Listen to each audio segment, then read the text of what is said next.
The key to financial freedom and great wealth is a person's ability to convert earned income into passive and/or portfolio income.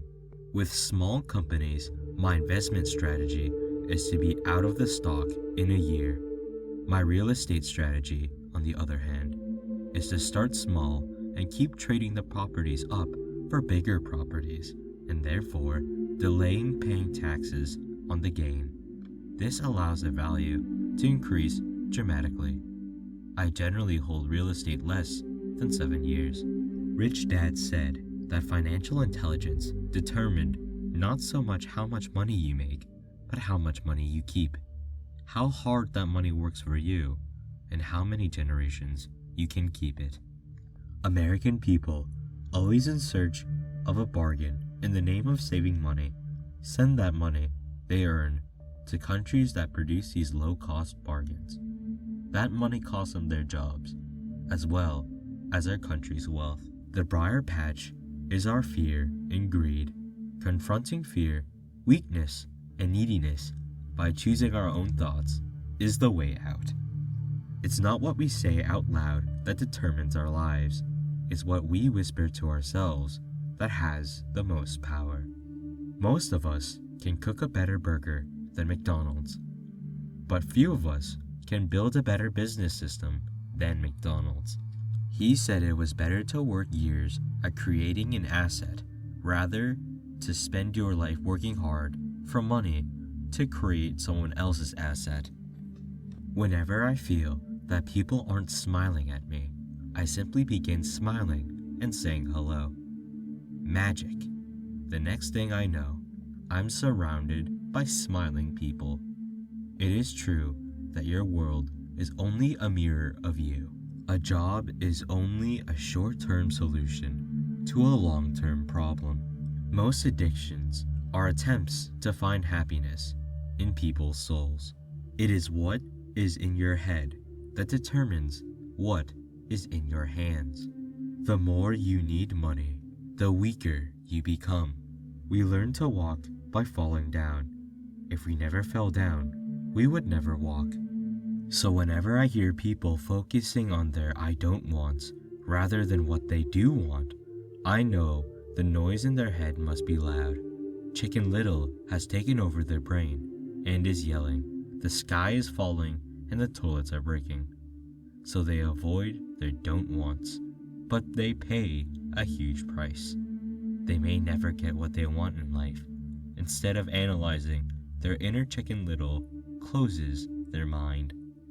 The idea of being aware of whom you spend your time with and who your teachers are is a very important consideration. Quadrant businesses get tax credits for hiring employees, for increasing their research and development, and for investing in green technology. People who lack internal fortitude often become victims of those who have self-discipline. Education gives us the power to turn information into meaning. Listening is more important than talking. If that were not true, God would not have given us 2 ears and only 1 mouth. Too many people think with their mouth instead of listening in order to absorb new ideas and possibilities. They argue instead of asking questions. I talk about freedom from the rat race, and they focus on toilets. That is the thought pattern that keeps most people poor. They criticize instead of analyze. Wealth is the product of man's capacity to think. When you need advice, make sure you choose your advisor wisely. If you realize that you're the problem, then you can change yourself. Learn something and grow wiser.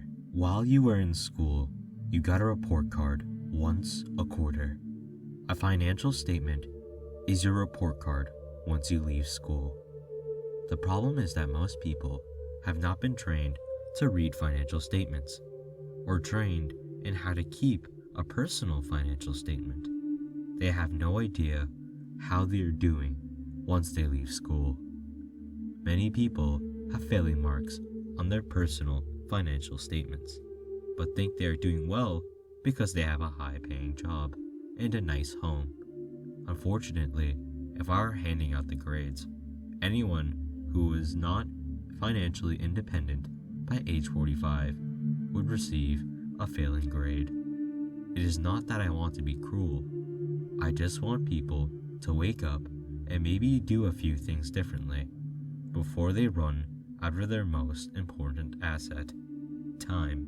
Today, much of the global economy is based on debt and confidence. As long as we all keep holding hands and no one breaks ranks, everything will be fine. By the way, the word FINE is my acronym for feeling insecure, neurotic, and emotional. There are two things that make today the greatest entrepreneurial age. 1. We have access to teachers never before. 2. You can start a business from home while still working at your job. Whenever you feel short or in need of something, give up what you want first, and it will come back in buckets. That is true for money, a smile, love, or friendship. Winning means being unafraid to lose. My best advice is to prepare daily to be bigger than your smallness. In my opinion, the reason most people stop and turn back from their dreams is because the tiny person found inside each of us wields more power than the bigger person. The business behind the business is the real game. It's the business behind the business that makes money, regardless who wins the game or which way the market goes, up or down. It's the business that sells the tickets to the game. It does not buy the tickets. You must accept the responsibility of being self-made. Luck is created, so go create yours. Your first step in taking responsibility is to quit blaming others and quit blaming the world. An upset is our maker's way of telling that we need to learn something. It is a tap on our shoulder saying, pay attention. You have something important to learn. If you lie, blame, justify, or deny the upset, you waste the upset and will waste a precious gem of wisdom. Believe in yourself and start today. Without a strong reason or purpose, anything in life is hard. You cannot teach a poor person to be rich until they change their context. Teaching a person with poor or middle class person's context is a waste of time, and it does annoy them.